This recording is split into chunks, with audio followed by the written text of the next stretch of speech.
Welcome to the Occult Rejects. This episode, we got a couple of us here. We got a very, very special guest. He's a returning guest. I had a great time with him the first time he was on, and I'm very happy to get him on again. And he's got a new book since the last time. So, yeah, can't wait to talk to him again. And to the people we got joining us today, we got Judith, the Loon. What is going on? How are you? Hi, this is Judith. I'm the Loon, and you could reach me on my YouTube channel, the Loon, or on Twitter as the Loon. It's nice to meet you, Ronnie. Nice to meet you too. Thank you very much for making it, Judith. I appreciate it. And we got my man, the Headless Giant. What is going on, sir?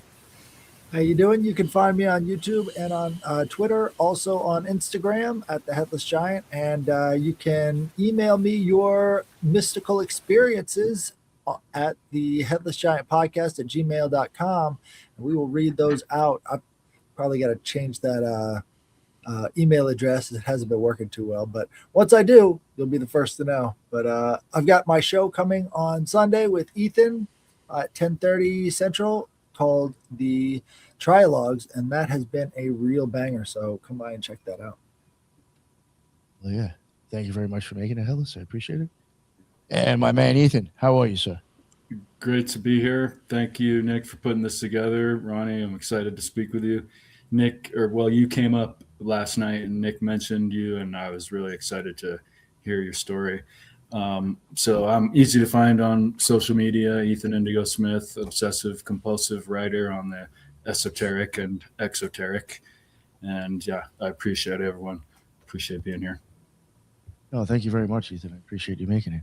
And yeah, Ronnie, last night we were on with Metamystics and Grey Pill Podcast, and Metamystics mentioned your name. They suggested us to have you as a guest, and I was like, oh, I had him on already, and he's coming on again tomorrow. So look at that. People talking about you, man. You're becoming famous out there. But Ronnie, thank you so much for making it back. And for people who don't know who he is, he's an esoteric writer and award-winning documentary producer. And for 7 years, he served as Manly P. Hall's research assistant, screener, and designated substitute lecturer at the Philosophical Research Society in Los Angeles. You know him from American Metaphysical Religion and from his work that he did with Tamara on the magic of Orphic hymns. And today we're diving. I'm sorry, I said the wrong name. Tamara. The Magic of Orphic Hymns, and today we're diving into the newest project, The Unobstructed Way, a true account of early American exploration of life and death. Please, Ronnie, let everybody know, I guess, what you want them to know about you and anywhere that they can find anything that you want to promote. Hey, thanks for having me on here, and I'm grateful that you all are here to talk with me. I really appreciate it. You can find me on YouTube. I have my own channel, and you can also find playlists of my other interviews. And you can find me on Instagram. I have a Substack too. It's all just Ronnie POntiac. And you pretty much covered it, man. I mean, I'm also, I've produced documentary films. I'm a musician. I've been in the band Lucid Nation for a long time, but I guess that band doesn't exist anymore because the lucid part of it left us in July. And that's Tamara, my partner in everything. Amazing human being. And I'm really happy to be here. I actually have a book called The Rosicrucian Counterculture that came out in December from Inner Traditions. And we're here to talk about The Unobstructed Way, which came out on White Crow just about a week ago. Nice. Thank you very much. I do, just for the listeners who may not know much, about you, if you don't mind, maybe just slightly touching on, I guess, maybe your experience kind of with Manly P. Hall before we get into your book. If maybe give a little bit more of an idea what you really did and how that you learned from him or whatever. Sure. Okay. Well, I was before I met Manly Hall, I was really a criminal. I had a band that was nihilistic and racist. We were very popular. We had a couple of biker gangs for security. And I had no social contract. The way I'd been treated both at home and at school and throughout my life just made me feel like the world sucked. I didn't know anything to anybody. So one day I woke up when I was about 17 and I decided, I'm going to go to war. And I realized the power of the lie. I got into violence. I was a thief. I committed mayhem.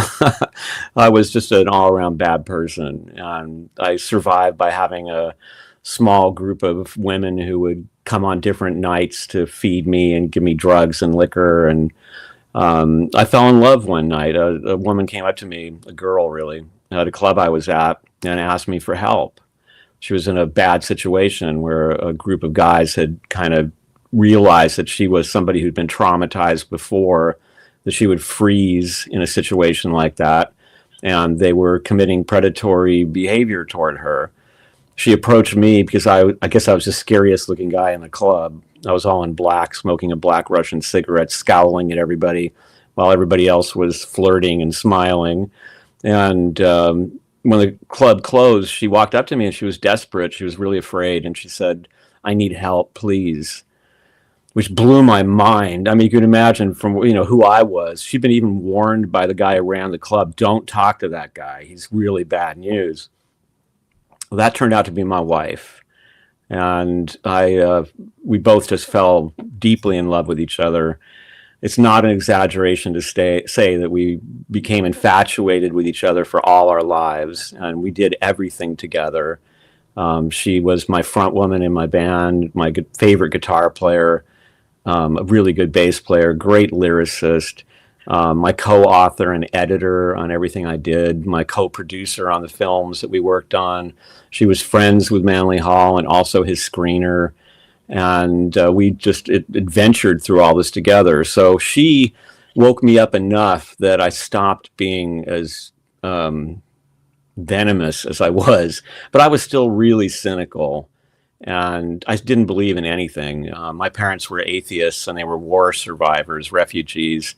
So they taught me how they felt about life, and she wasn't really cynical. Like, she loved nature, but she was pretty cynical about human beings and about society. I got lucky and I ran into an old copy of The Secret Teachings of All Ages by Manly Hall at the late and lamented LA bookstore, The Bodhi Tree. And it was an old tome kind of looking thing that I thought it was filled with dark magic, and it looked like the kind of book that you'd have if you were a dark wizard. So I needed to have it, but it was quite the opposite. It blew my mind when I opened it up, and it was dedicated to the rational soul of the world. And I just thought, what? Like, what does that even mean? How can that be true? And then as I started reading the book and going through the chapters, it was like suddenly it was like driving around in a car and you didn't realize it was a convertible. And you hit this button, and all of a sudden it opens, and the whole sky's right there. That's what my brain felt like, And so I would like read a chapter, and then I'd go find her, and I'd be like, "Oh my God, like, listen to this." That set up something that we did all the rest of our lives, where I would read to her from esoteric works, and I was just so amazed by this record of people who had the courage to seek a spiritual path on their own, who were experimenting, who weren't just taking what they were told, who risked their lives to do it. People were killed for selling a book by Agrippa in Europe in the 1600s, executed. And so, so not only to do the explorations under such dangerous conditions, but also to write it down for the future, to make diagrams, to share it with us, and that just blew my mind. It's something that I thought was really admirable and brave and fighting for a better world in a way that I'd never conceived of before. So I found out later from a friend that Manly Hall was still alive, and that he was lecturing on Sundays for $1 at 11 a.m. at his Philosophical Research Society.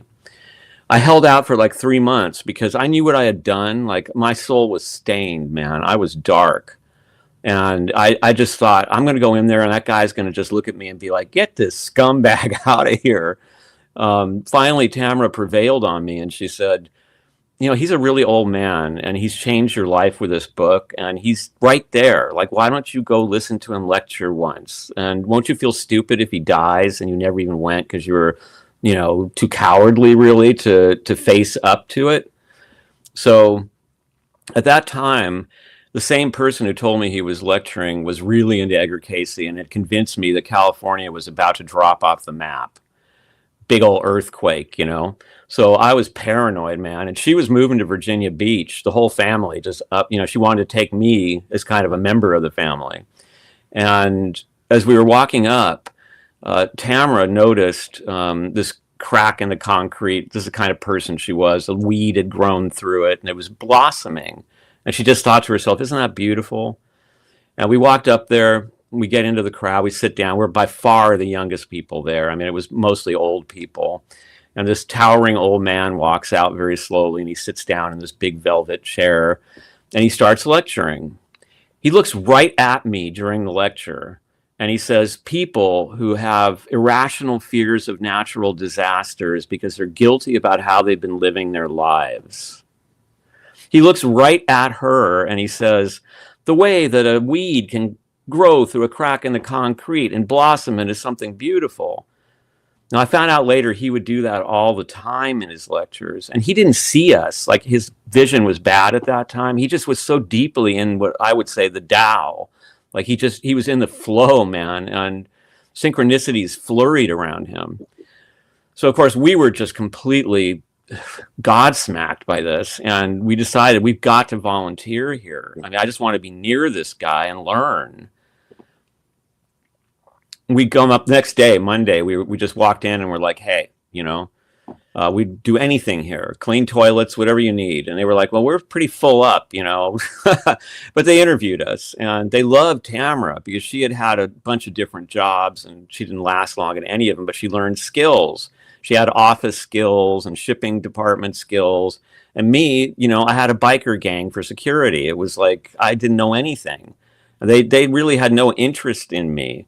But then they did ask me this weird question, which was, do you have any familiarity with languages? And I said, well, you know, I grew up around German and French and Russian and Polish, and I don't really speak any of it, but I can understand, you know, those languages to a degree. And they were like, oh, okay. We went home. That afternoon, they called up and they offered Tamara a gig. And I said, no way, man. I'm not staying at home with the cats while you go get to be over there. Forget it. You know, and she was like, good. I don't want to do that anyway. Like, that's why I left those gigs. I hated doing those jobs. They call the next day and they want to talk to me. So I get on the phone and they say, Manly Hall wants to meet you. And I'm like, what? Like, okay, you know. So I go down there. They lead me into his office and the four elderly women who run the place are all standing there with their arms crossed like this, giving me the skunk eye. But he is smiling at me, sitting behind his beautiful Chinese carved desk. And he says, come on in and make yourself miserable. And I sit down. He's got a pile of paper in front of him. He says, young man, do you know what a galley is? And I say, no. And he says, this is a galley. A galley is how a book starts. And he says, this is the galley for my bibliography. Do you know what a bibliography is? No. He says, all right. He says, well, this is my bibliography, which is a collection, a way of cataloging. And this is my collection of Rosicrucian and alchemical books and manuscripts. I have quite a good collection of them, and we want to have them all cataloged. It's not done yet, and I need somebody to come in and finish it. And the reason it wasn't done is because he had an academic doing it. And this academic wanted to include information about like bodily fluids that were being used in alchemical recipes. And Manly Hall felt like, man, that, you know, people can get in trouble with that stuff. And my audience isn't really that kind of audience. They're not academics. And he told the guy, take this stuff out. And the academic said, no, absolutely not. This belongs in here. So Manly Hall was like, well, then fine, you're done. I'm going to find somebody else to finish it. And he thought it was me. So he explains all this to me. And I tell him, Mr. Hall, I don't, you know, I had a bad education. Like, I don't know anything like about this. I just learned about alchemy reading your book. And I wouldn't have the skills to do this. And he said, no, I feel certain that you're the right person. Okay, you know, here, take the galley, go out in the library, look it over and come back and talk to me. See if it's interesting to you. So I pick up the galley. I start out for the library, and Pat Irvin, the woman who used to run the society in those days, she ran the business side of it. She was an old military officer, and she must have run around the library. She got in front of me as I came out of the office, grabbed the papers from me, and said, "That was a mistake." And I said, "It was. Thank you." I was overjoyed anyway, man. I got to meet the guy and see his office, and I mean, it was just incredible, you know. I get home and there's a call from his secretary, Edith, who says, "Manley Hall, his office, tomorrow morning." All right, you know, so I go back. Now it's just him. He says to me, "Young man, you take orders only from me. If anybody contradicts anything I tell you, you come and tell me. Now, I am convinced that you're the right person for this job, and this is how we're going to do it. In the morning, you will come in. I will show you what I want you to work on. You can have lunch with me in the vault, and you can examine and ask me questions about anything in the vault. And then in the afternoon, I will look over the work that you did. And I feel certain that we'll find that you will do a good job. What do you think of that?" The offer to have lunch with Manley Hall in the vault amongst all those books, I mean, who would turn, you know, I was just like, okay, you know, like if you're, you know, cool, you know, you're convinced, you know, good enough for me. And it turned out that I really had the intellectual acumen to do it. That's how I became his research assistant, because he was just like, "Wow, you're great. You know, you're everything I thought you would be."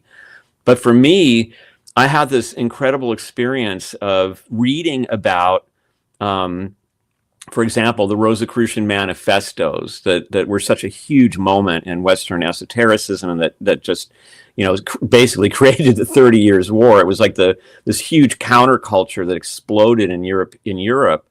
And so I'd read about it in his bibliography, and then I would go into the vault with him, and I'm holding it in my hands. I'm holding first editions of the Rosicrucian manifestos. I'm looking at the Backstrom manuscripts, this journal of a supposedly Rosicrucian ship's captain who was deeply into alchemy.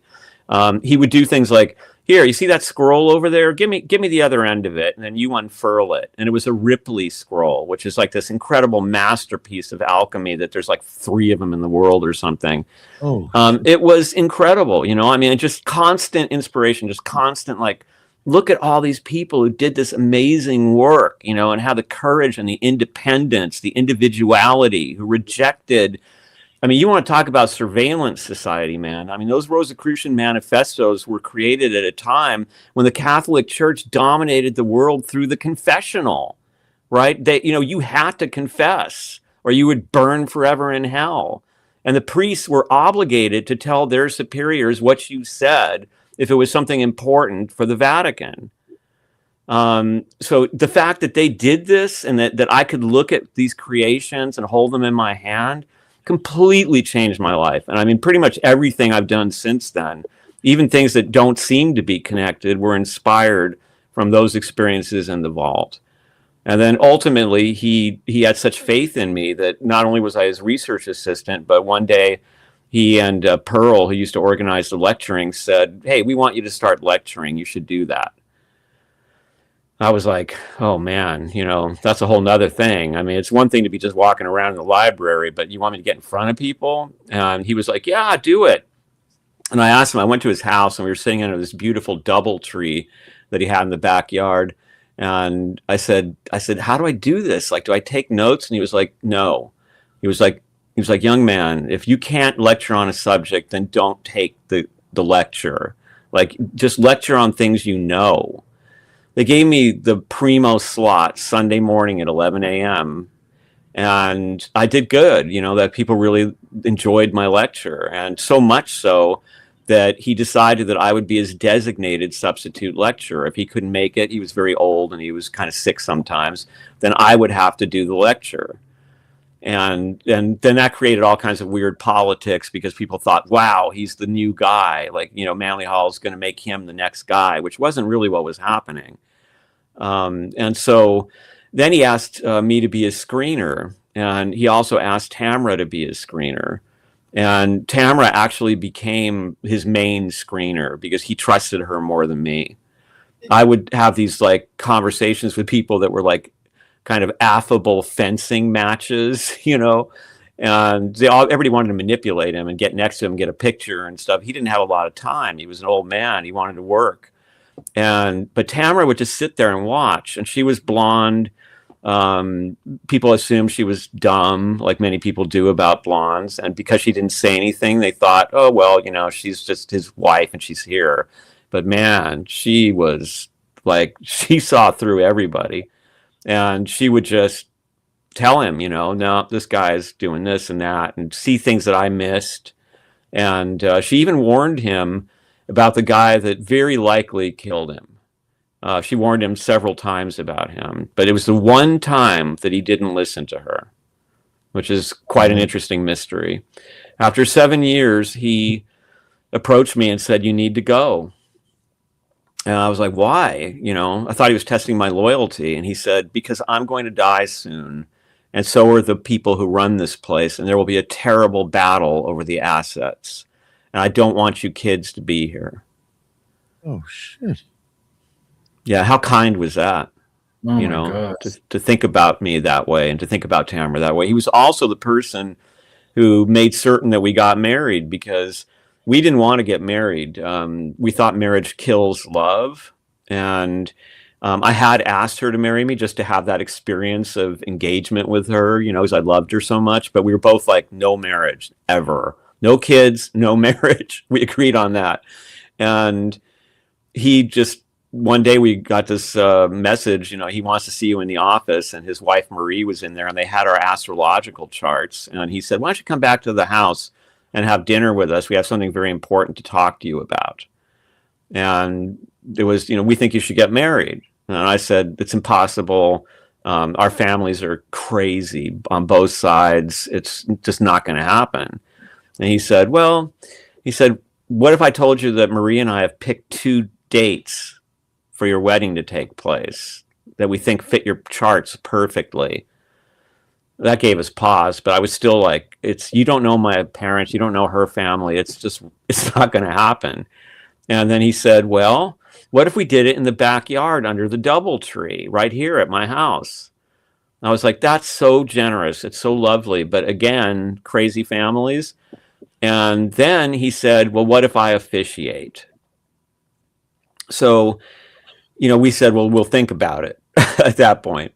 And then we went home and we just thought, if Manly Hall and Marie Hall pick out the date and they want to do, I mean, that's an adventure you take. Like, let's see where that goes. And so we got married in his backyard, and he did the ceremony. So, and then we left after that 7 years was up, and then had all kinds of adventures. She became a leader in the Riot Girl movement in the punk world. And I was just really her guitar player at that point, which was really fun to just kind of fade back and let her blossom. And we became filmmakers, making documentary films about, I think, important subjects, including Standing Rock, the one she worked on. She was one of the producers on End of the Line, The Women of Standing Rock, about the leaders of the Standing Rock protest, which got nominated for an Emmy. And she was an author as well, writing a book about our experiences with Manly Hall, in which I was rightfully ridiculed here and there for my naivete at the time. And we just lived this incredible adventure together that I sometimes wonder. I mean, there were weird things, like he gave us a present of these great, beautiful Chinese temple paintings of 3 musicians. But this was way before we were being musicians, you know, and we were like, later we were like, what? Like, did he know? You know, he was always like that. You always, when you were around him, you were always like, how much does this guy know? Because he would foreshadow things in his gifts, or he would tell you a joke. He loved telling jokes.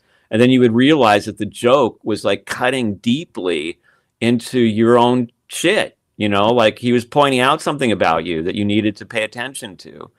So it was just a total, you know, people use the word blessing and throw it around, but you want to talk about a blessing? It turned my life around completely, man. It made me love culture, love, I've studied all the religions, all the spiritual paths, and just with joy, just loving finding out about life and finding out about history. And I caught it from him. It was contagious. He, to the end of his life, he was just so enthusiastic about those things, about a piece of art, about a well turned phrase in a mystical book. Just really loved life, and he taught me to love life. Really beautiful story. Thank you. Thank you. Yeah. Does anybody want to ask anything before we move on? I have a quick question. That was beautiful. I'm laughing and near tears hearing your thank story. you. And Manly P. Hall is, got to be my favorite wisdom teacher. So it's such an honor to learn all that about him. Thank you for sharing that. Oh, you're welcome. I gotta ask, small little thing.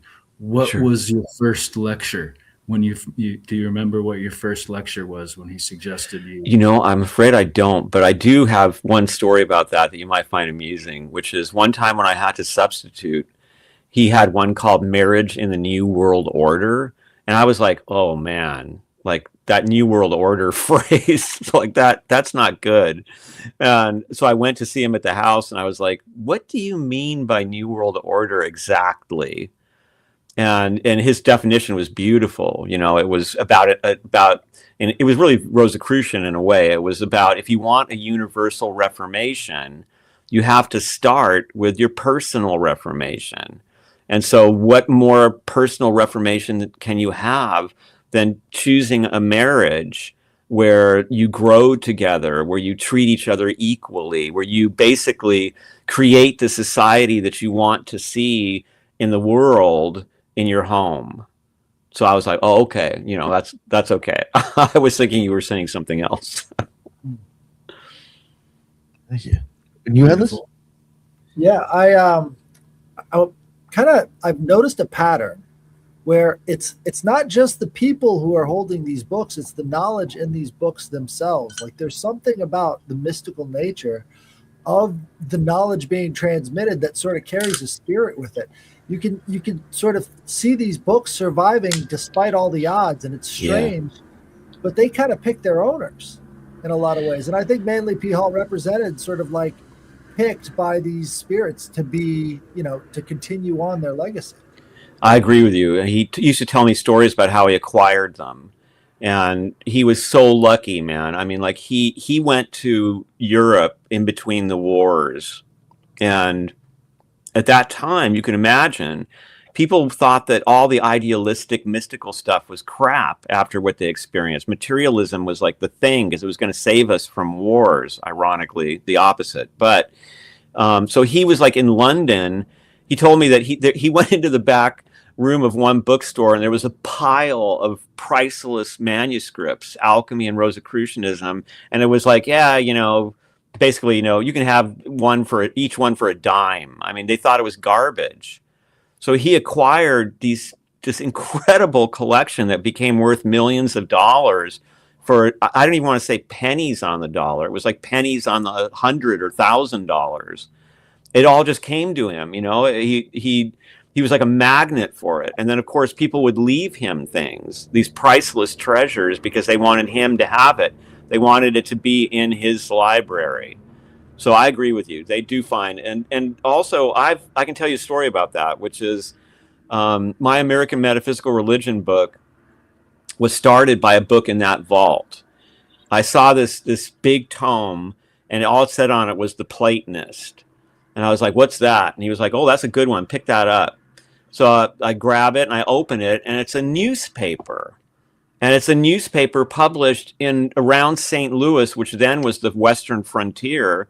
And it was like at the time of the OK Corral, the gunfight at the OK Corral. And I was like, what? Like, who did this? Why did they do it? And he was like, I don't really know much about it. He said, there's not much information. So I was fascinated with this thing and spent years and years and finally found answers to those questions, which I give in the American Metaphysical Religion book. But I always wanted my own copy. because it wasn't convenient to have to get, go in the vault. And if he wasn't there, they had to unlock the vault. And it was a big deal. One day, I'm walking with Tamara down Sunset Boulevard.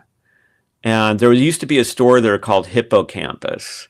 It really started in the 1960s. This woman started it.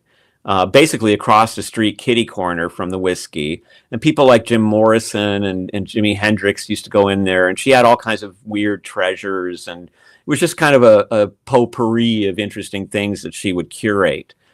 So we're in there looking around, and I see this little stack of books, and then I see The Platonist, like a bound copy of The Platonist. This is like the rarest. I mean, now you can see it online, but in those days, forget it. I mean, there were hardly any copies of it anywhere. And it's sitting on this little table, and I was blown away. And so I approached the guy behind the desk, and I said, is that book for sale? And he was like, yeah. And I was like, okay, how much? And he said, well, what do you want it for? Is it for decoration? And I went, no, sir, we're going to read this book. So he got on the phone with the lady that ran the shop. She was old by that time, and she didn't come in, and said, no, they want to read it. And she said, $100. $100? I mean, that thing must have been worth 10 grand. I mean, it was crazy. So I had my own copy of The Platonist. So it found me, and in the weirdest place, across the street from the Whiskey A Go-Go. That's awesome. You still have it today? No, actually, I once it got online, I couldn't take proper care of it. A newspaper, it falls apart, and I live in a hot climate. So I had a friend, William Daly, who was a great bookseller, and I was like, hey, make sure this thing goes somewhere where it can be properly taken care of. And it's funny because it wound up being bought by a friend of mine who has a library in Sedona where it is carefully taken care of. And he was also a friend of Manly Hall. And he had no idea that I was the previous owner. So that just shows you how these things work, That's cool as hell. I like that. Did anybody want to ask anything before we start going on to the book a little bit? It's good to the book. Yeah. All right. So, it's Ronnie. What made you get into, I guess, Stuart and Elizabeth White's stuff? That's what the book is. That started with when we were working at PRS, we met this unbelievable psychic. His name was Edward Monroe. He was a Cherokee Indian who was also a Taos Pueblo shaman, and he, Manly Hall wasn't into psychics, so we were very suspicious of psychics in general. And a guy that worked there, who is the guy who wound up having The Platonist in his library in Sedona, he was a volunteer at the time at PRS. And he said, I'm working with this psychic, and I would like to introduce you to him. We'll give you a free reading. And I resisted at first, but he said, hey, all you have to do is just, tell us where you're going to be at a certain time and day. And then we'll send you a cassette tape. I mean, if you don't like it, you don't like it. I mean, why not? It's an adventure, right? Well, the guy just blew my mind. I mean, he described a condition that I had that I never told anybody, including Tamara, and other things. So I went and I became very friendly with him, and he recommended that Tamara read the Betty books, which is what Stuart Edward White and Elizabeth White had written. Tamara attempted to read them for years, and she didn't like the way he wrote. He was a very famous and successful writer, but he wrote adventure and frontier books, and his books were made into movies by Disney and stuff. And he was a friend of Teddy Roosevelt, and like his experience of life was like gold mines, and he was a hunter. He was somebody who had worked as a lumberjack. I mean, he was one of these really manly guys, and he was a frontiersman. Teddy Roosevelt said it was the best shot that he ever met. But his writing was early 20th century style, long storytelling, long paragraphs. And Tamara was just like, man, get to the point. Like, what are you trying to say? And eventually she said to me, Ronnie, can you translate this stuff for me into modern English? Like, so I can understand why he wanted me to read it? I was like, sure, baby, yeah. So I start reading these books, and I was like, whoa, okay, this is amazing. And I started to try to find information about him, and there was like nothing. And it was so weird because his books were so popular in the late 30s and in the 40s. He was the number one metaphysical author. And now nothing. I mean, I couldn't even find out simple information about him. So that started us when I was doing the American Metaphysical Religion book on research. We went into court records. We went into county records. I mean, everything we could dig up trying to find out about these people and trying to get more information about them. And their story personally was so incredible, even beyond what they achieved, that the deeper we dug into it, the more amazed we were. When people asked me when I was being interviewed about that book, who's your favorite, character in American Metaphysical Religion? I was like, Betty. I mean, Betty and Stuart, what they did and how they lived was just incredible. So that's what started it, and it changed our lives. What we read in there, we took on some of the practices that they recommended, and then ultimately, wanting to share that with other people, we put it into the book, and it's very weird, y'all, because it's, oh my God, I mean, I don't know how to go here, but one of the weird things about them was that Betty, right before their most important book, The Unobstructed Universe, was written, where she was revealed finally as being the medium behind all these bestsellers, she suddenly got sick. And she passed away. And when our book was finished, Tamara suddenly got sick. 5 days of being sick at home, 5 days in the hospital, and she passed away. Just before the book came out. Same thing. And Betty came back, and there were all kinds of paranormal visitations and communications around her that Stuart recorded. And they were so convincing that Carl Jung, who recommended the Betty books to people and to his colleagues, he wrote privately to a friend in a letter that he believed that Betty had given proof of the survival of consciousness after death. So when Tamara passed, I remember sitting here with a couple of friends that we had shared the manuscript we'd written with, and it changed their lives too. And I said, just in my grief, I was kidding. She said, gee, wouldn't it be nice if Tamara did what Betty did? And within a week, I started getting these letters from people who were like, I saw Tamara, or I heard Tamara, or Tamara told me to say this to you, or I had a dream where Tamara said that.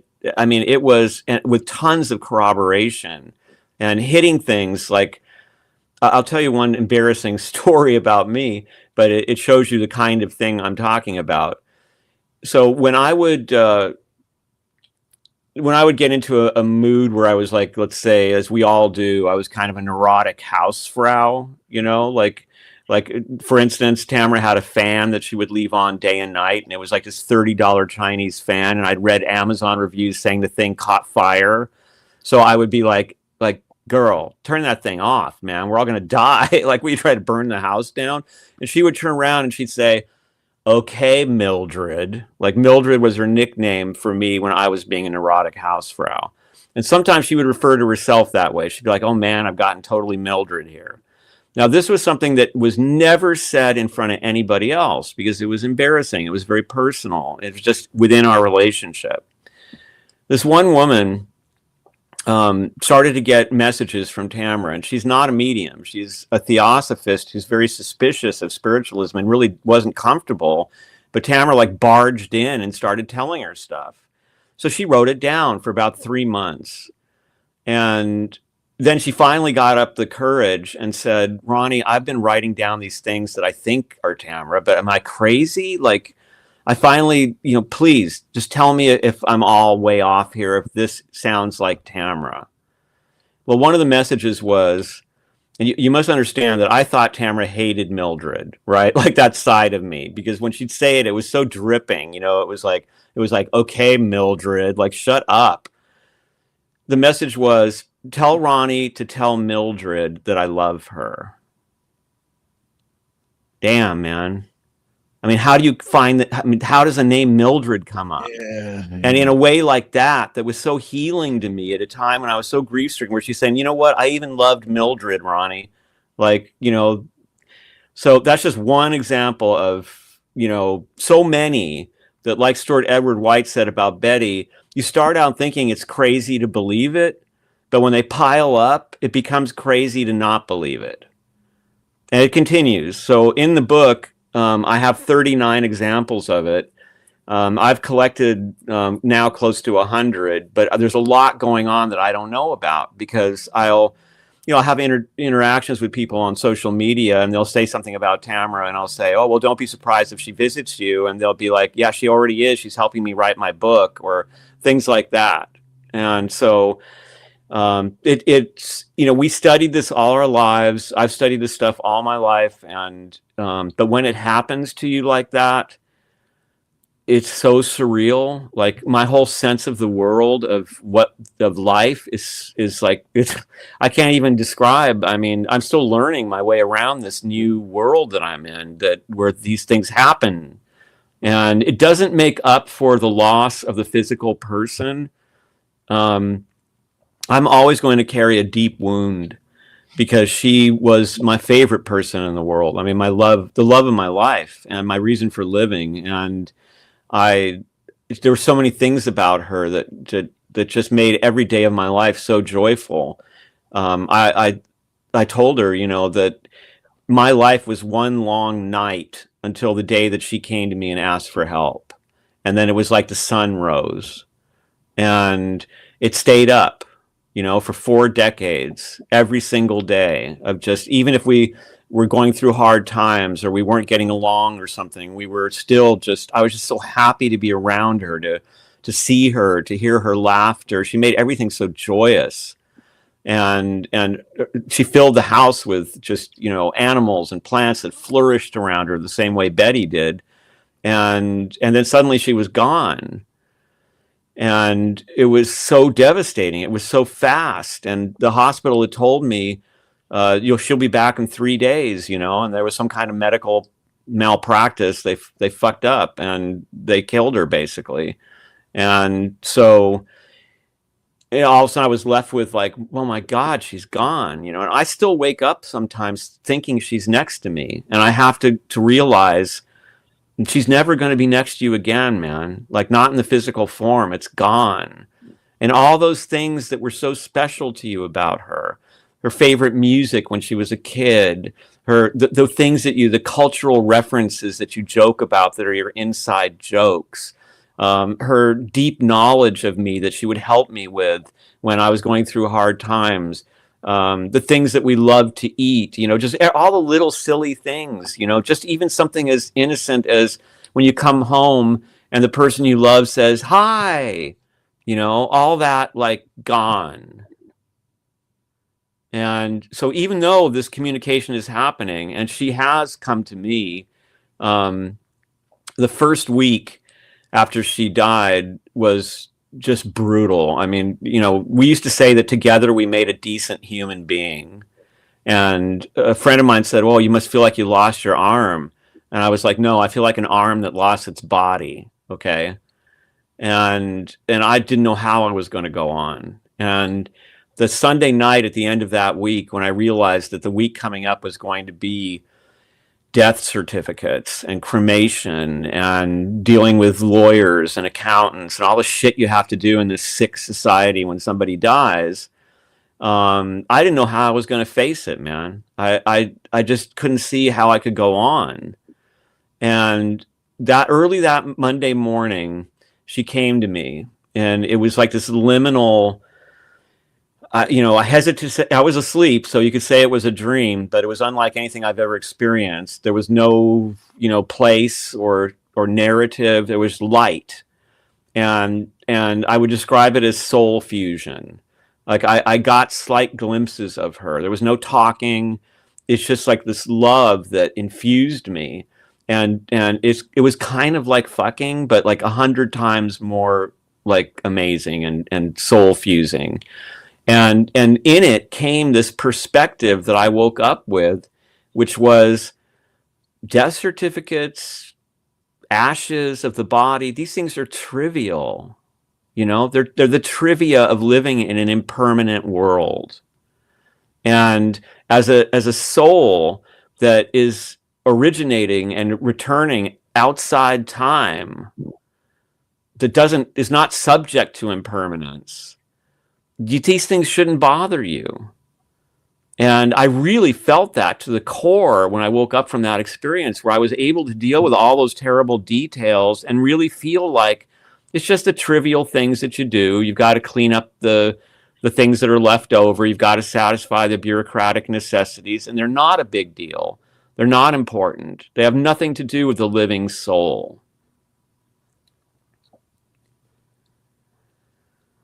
Thank you. So yeah, that's a long answer. Beautiful. Thanks for sharing. Thanks, man. Did any of you have anything you wanted to ask or say? You mentioned that Manly P. Hall was, I forget the term they used, he didn't like, or he was questionable of psychics, but it also would appear that he was highly intuitive. So how did that, was it just that he thought most of them that claimed so were shysters? Or? Yeah, because he was friends with Hugh Lynn Casey, Edgar's kid. So, and he would do things with ARE. So I think that he felt like there were psychics. He studied people like Andrew Jackson Davis, but he thought that most of them were fraudulent. And if they weren't fraudulent, that they could entangle people. I mean, one thing to know about him was, as his screener, I saw this. It was a hell of an education. He was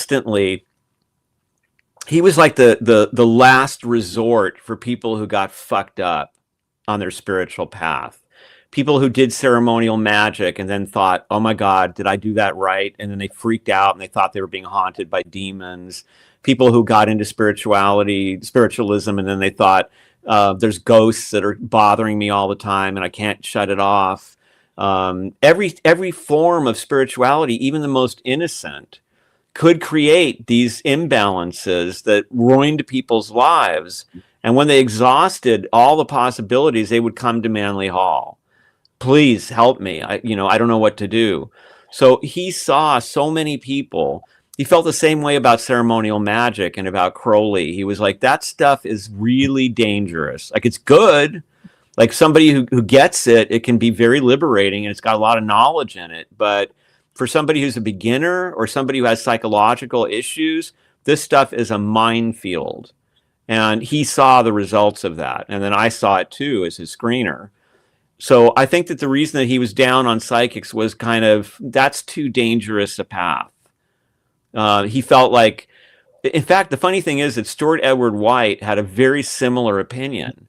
He says in the Betty books to be really explore it yourself. Like don't get into weird occult paths or become dependent on a medium, or don't even be dependent on us. Like, his whole thing was, you go out and explore. Like, I'll give you the techniques. I'll give you what you need to know so that you can find your path. Because, as he said, every fellow has to figure it out for himself.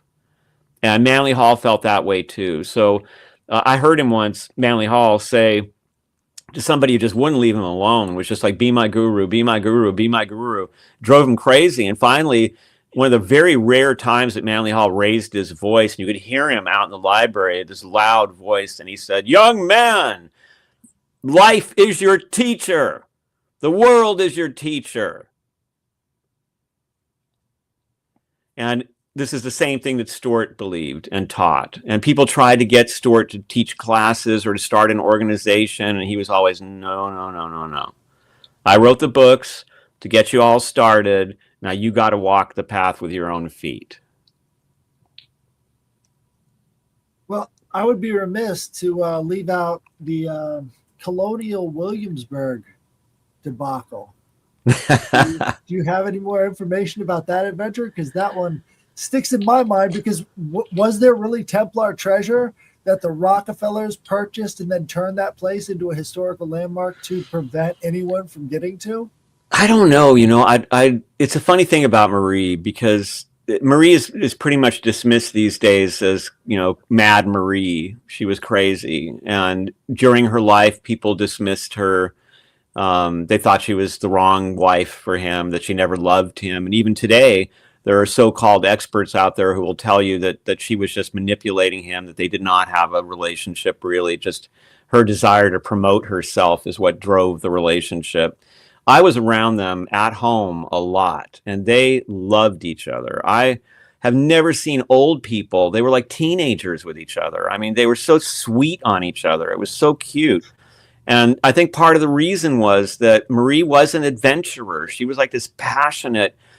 She'd drive you crazy, man. She part of this was undiagnosed diabetes, sugar spikes, but the belief system behind it was heavy, And Manly Hall asked me to work with her and to like Tamara did about the Stuarts, can you translate this into modern, simple English? And so I learned a lot from her about her belief system, and it's pretty amazing. And she did weird things like what you're describing, which happened because she was finding these codes in these old books, and they led her. They led her to. She was on to something. Have you ever heard of the Society of the Cincinnati? Yes. That's where it's coming through. That she was just tracking it back through the family lineage. She was finding things. That's the other thing, it's like she goes to Williamsburg and then she's looking at these graves and she's finding these codes in them. And she says, there's going to be a church foundation right here. And they were like, no, there's nothing here. And at that time they were still letting her do things. So they let her check it out. And there was, she did find a church foundation. So something was going on there. Now, her whole story about the Rockefellers and how they swept it away. And there's actually a funny little story here because she told Tamara and I about this. And she was saying, oh, just wait till the world hears how Francis Bacon cared about the world and America and how he was behind the Shakespeare plays. And when we open up this treasure trove, we're going to find the proof that it was the Rosicrucians and Francis Bacon who put together America and who gave us this wonderful tradition. And when people hear about it, everything will change. And Tamara made Manly Hall laugh because she said, well, I went to school with a lot of people who like bacon, but not that kind. And that was her way of saying, really, Marie, like, people don't give a damn about it. I mean, even if you found that stuff, there would be some people who would be like, wow, but most people would just not care. Marie somehow thought that we were on the verge of this huge awakening. And one of the interesting things, especially given today's world, was that her metaphysics was based around the idea of what she called the space mother, which was the true primal deity. And this was the creator that created everything. And the space mother was so compassionate and so filled with love that she let her son, who we think of as God, Jehovah, the demiurge, if you want, is very Gnostic in a way, believe that he was the creator. And she backed out of it. She gave him the space and the creative power. And so he turned her paradise into a hell, into the world that we live in now, because he was living in forgetfulness of the truth of where he came from and why the world was made. He was all about control and just typical kind of I'm the powerful one behavior. She was compassionate and filled with love, and she thought that he would wake up and he would remember her and would redeem the world. But her belief was that women were going to be the ones who saved the world. She would always say, someday men are just going to go too far and the women of the world, the mothers of the world, they're going to wake up. The space mother, or you can call it the Christ principle, or you can call it the Buddha, whatever you want. She would say, there are many words in every culture for it, is going to wake up in their souls, in their hearts. And they are, with their compassion, they're going to change the world. That was her belief.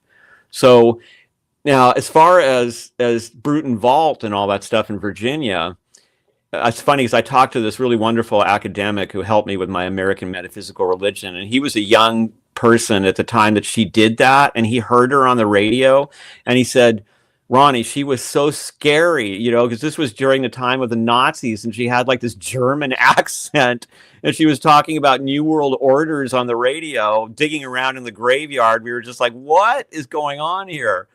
But you have to see how this looked to Manly Hall, right? Manly Hall is now, you know, he's in his getting deeply into his middle-aged, you know, time of life, and he's feeling kind of bored in a way. I mean, he's been writing books forever and giving lectures, and this crazy little woman, 4'11", comes screaming into his life, and she's like the Indiana Jones of metaphysics, right?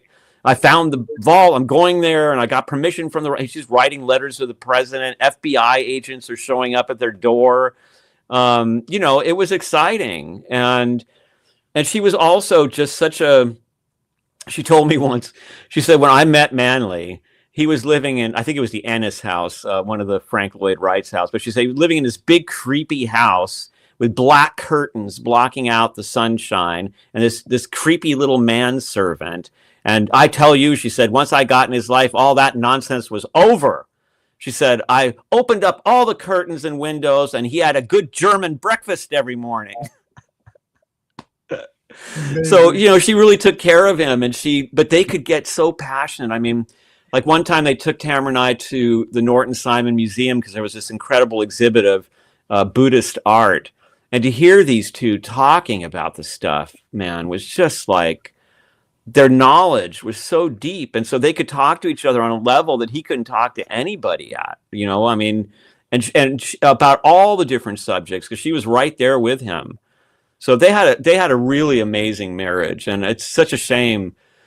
It really bothers me to see how he's been treated, you know, in the world of podcasting, and there's all these crazy rumors about him, and he's a reptilian, he's an Illuminati, and how Marie was this worthless person who parasited on him. And I was there, you know, I had dinner with him 100 times, you know, at the house. I mean, I saw what they were like and how they treated us, you know, that Marie took Tamara aside when I was becoming a very popular lecturer.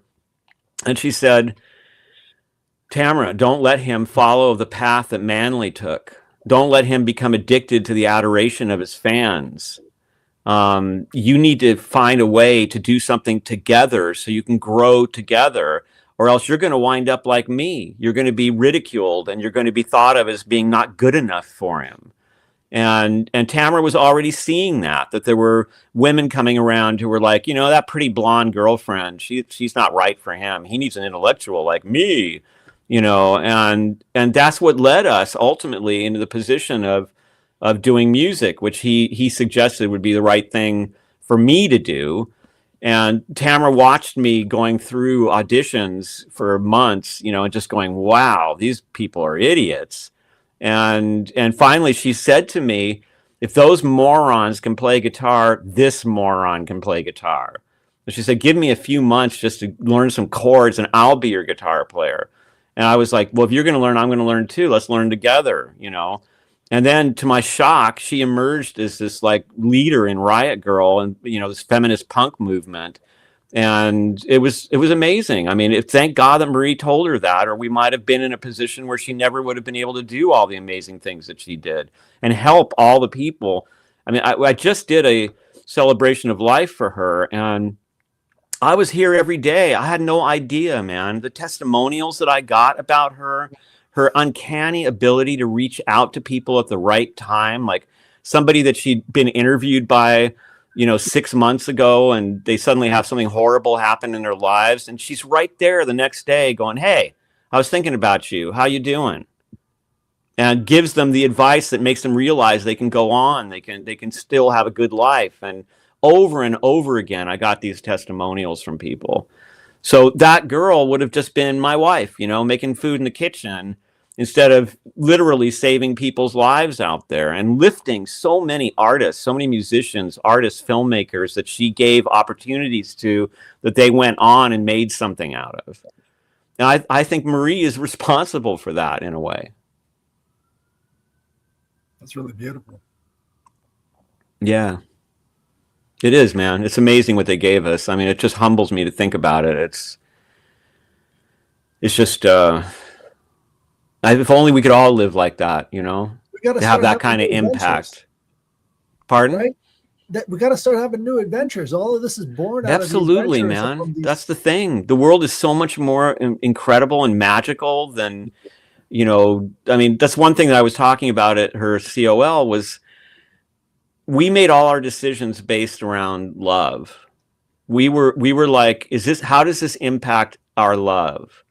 So she had opportunities. She had, you know, if y'all have ever heard of Danny Goldberg, he was VP for Swan Song Records for Zeppelin, and then he became Nirvana's manager, and he was president of Atlantic Records and some other big record companies. He loved her, and he tried to sign her several times. And she was just like, no, you know, I don't want to be famous. That's not why I'm doing it. I mean, how rare is that? But part of the reason she didn't want to be famous was she could look at it and go, that's going to fuck up our lives. That's going to fuck up our relationship. Like, forget it, man.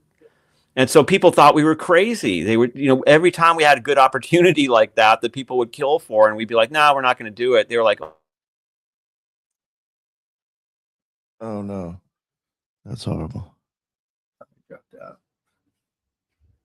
Damn, right in the middle of it. Ugh. It was an amazing interview so far. I mean, it was. Yeah, right. I got so much out of it.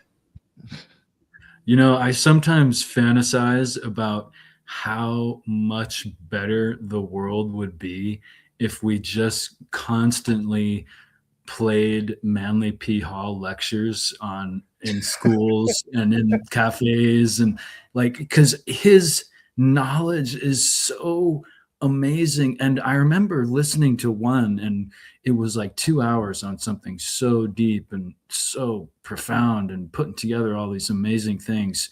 And I was like, wow, I inferred, he just confirmed this. I inferred that he didn't have any notes and was just presenting this whole thesis and bringing together all these different deep tangents, and it was all in his head.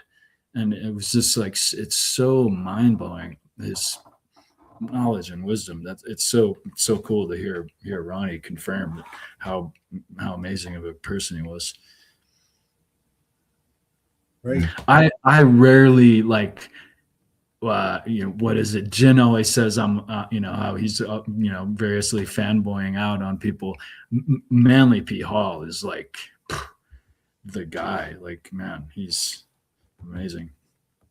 Right, but it's so funny to hear him confirming all this stuff about the New World Order and all the rest of that stuff, going back to Francis Bacon and the New Atlantis, the book that he wrote, because all of that stuff has to do with Manly P. Hall included that section in his book about Francis Bacon and Shakespeare, right? That's what turns a lot of people on to this stuff is, well, hey, is there other stuff about Francis Bacon that has to do with, you know, the colonies or something else? And they follow the trail all the way to colonial Williamsburg, just like she did.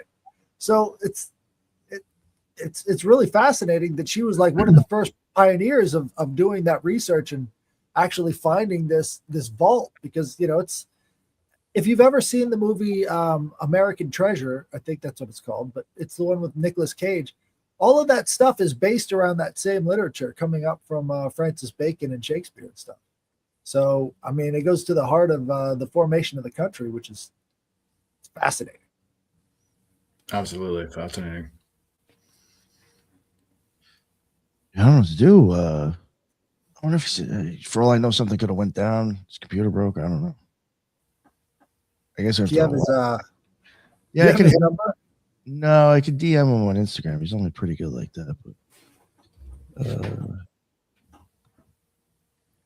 yeah, that's just so cool to hear his stories about them. Yeah. And I wanted to ask him, even though it's, you know, a dark question, but he seemed open to it. The fact that it seems like he believes like it would be kind of what the story unfolds as, that he believes Manly P. Hall was killed. Right. Yeah, Which he is- said something about that earlier, right? Yeah. Actually, yeah, I didn't even know how he died. Well, people say he was choked. I don't know exactly the circumstances, but yeah, everyone points to this one person that was in his inner circle that he was kind of talking about. Maybe Headless, were you going to say? No, I was going to ask that question too. It's just kind of,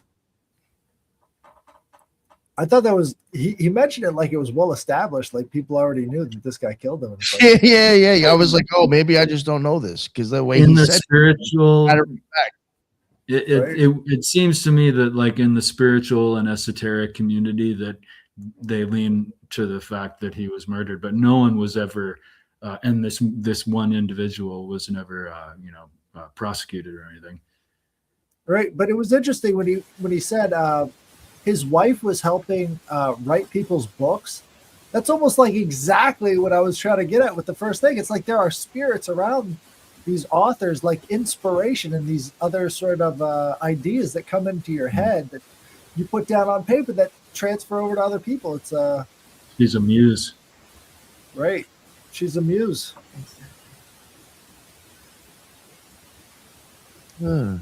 I was going to ask him too. One thing I noticed Manly P. Hall was really knowledgeable at, which kind of blew me away for his time period.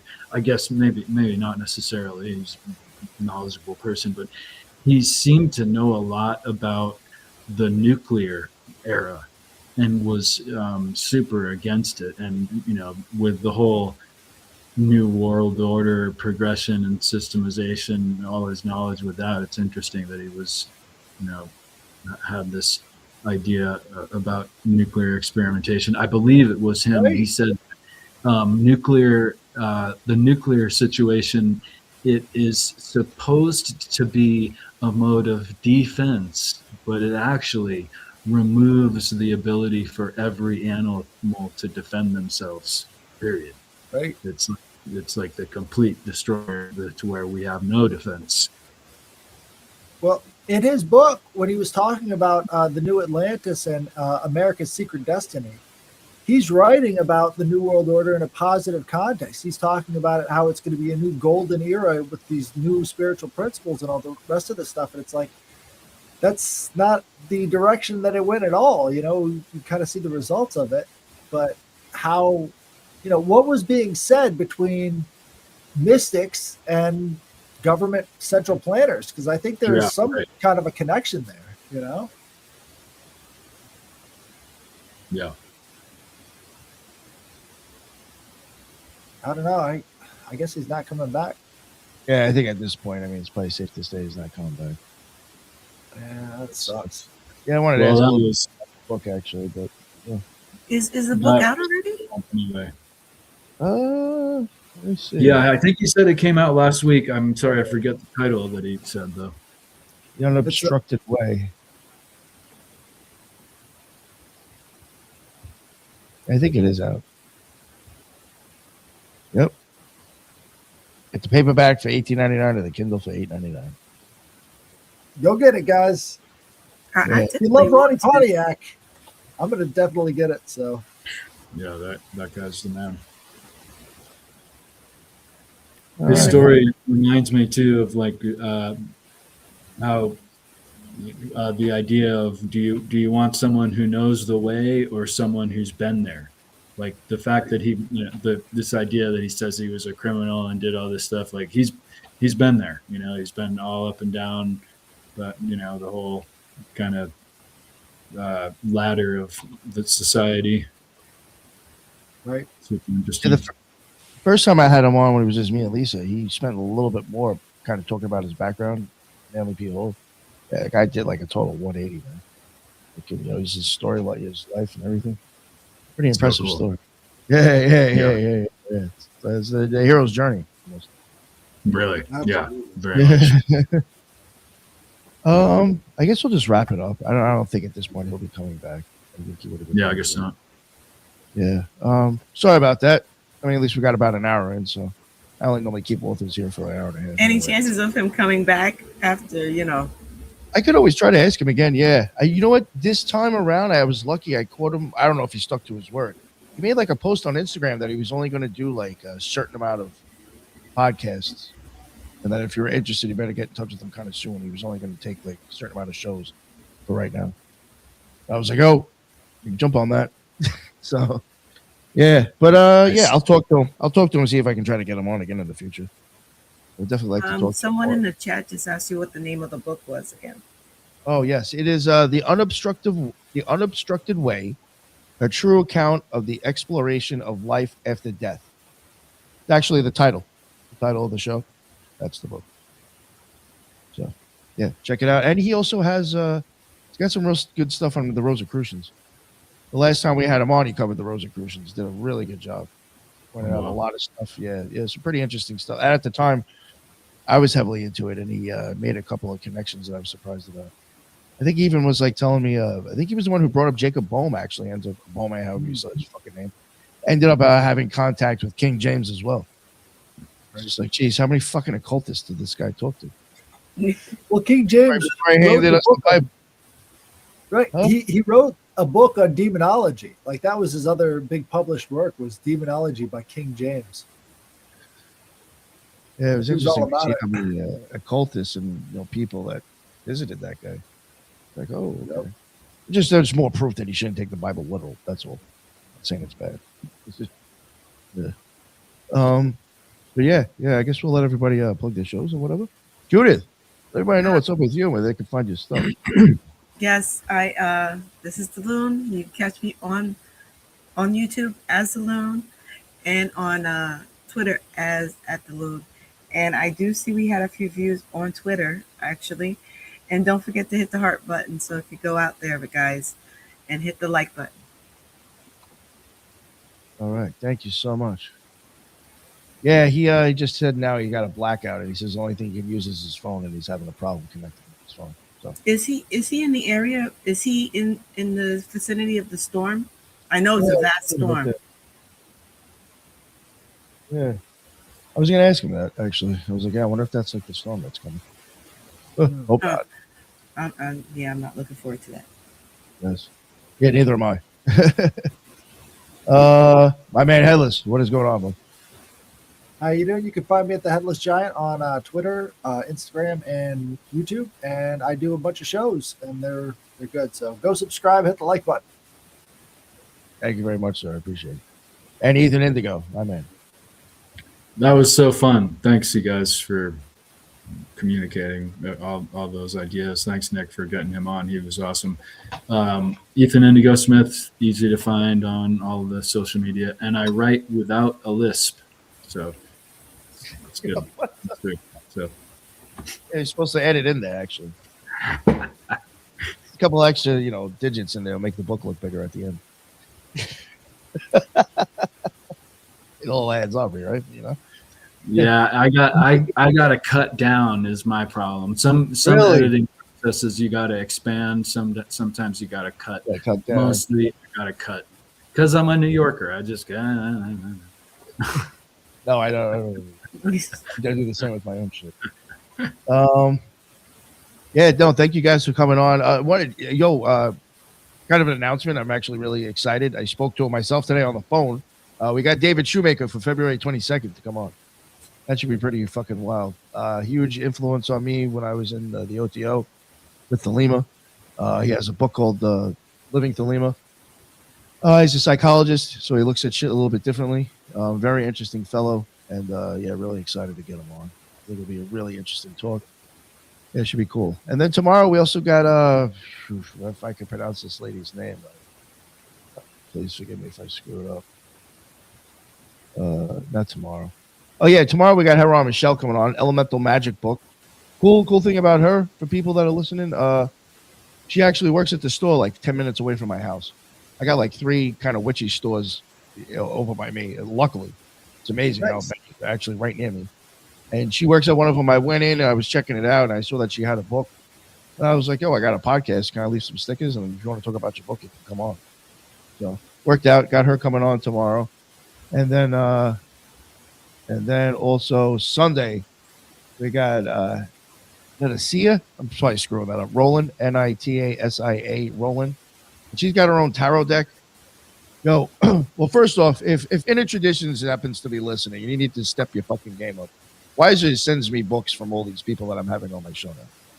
I must have had at least 15 authors on Inner Traditions, not one fucking book. Come on, let's go. Send me some books. This person hasn't even come on my show yet, and Wiser sent me the fucking tarot deck. And even the case that it's in, I feel like it's expensive. I was just like, geez, like, Wow. yo, these cards are really, really fucking nice. I mean, the artistic. I would say, if you guys remember, like, Scary Stories to Tell in the Dark, it's almost like that kind of art that was in those books. It's very, like, kind of dark, but it's, like, cool as shit. The cards, I mean, it's a gold trim around them. There's, like, a book. Yeah, I'm going to, like, bring the thing on. I'll probably take pictures of it and shit, too, but I'm going to show it on the screen while she's there. It's a really nice fucking deck. So we got her coming on. That should be pretty interesting. Well, we did the tarot card thing yesterday. Why don't we do that again today? See what tarot card we get. Oh, yeah. All right. Go for it, man. Yeah, go for it. No, since we brought up Tara at the end, great idea. Looks like the Knight of Swords. Oh, shit. Knight of Swords. That kind of seems like Ronnie Pontiac and a little Manly P. Hall, right? The guy who's I riding was into going to battle. mention that his story is like the spiritual warrior. He starts off as an aimless warrior in kind of a negative context, and he gets some direction, and he's Direction. spiritual warrior. Right. And swords, that's sort of the knowledge suit. So you're talking about being like a warrior for knowledge. I like it. Nice. Yo, next show we do, I'll pick one from my deck. Well, we can all take turns. You got it. I like it. Yeah, I like it. I'd rather stick to the major arcana, though. I'm not good with the minor arcana, to be totally honest. Yeah, I don't know why. I'm just more drawn to the major arcana. But yeah, that was cool. Yeah, so check out this weekend. We got stuff coming up. Yeah, Hellas, you got anything coming up? Yeah, I got the trilogues on Sunday with Ethan, and yeah. Where are you, Judith? You got anything planned for your own channel that you might be talking about or dropping? I have my buddy check. I was kind of late because it was supposed to be yesterday. So I'll probably be posting that recording tomorrow. And then I have my weekly brunch. And I'm working on a special blog-ish, like, it's not occultish, but it's more about comic books coming up soon. Okay. Nice. All right. Cool. There's actually some people in the conspiracy community that make comic books. So it's not unusual.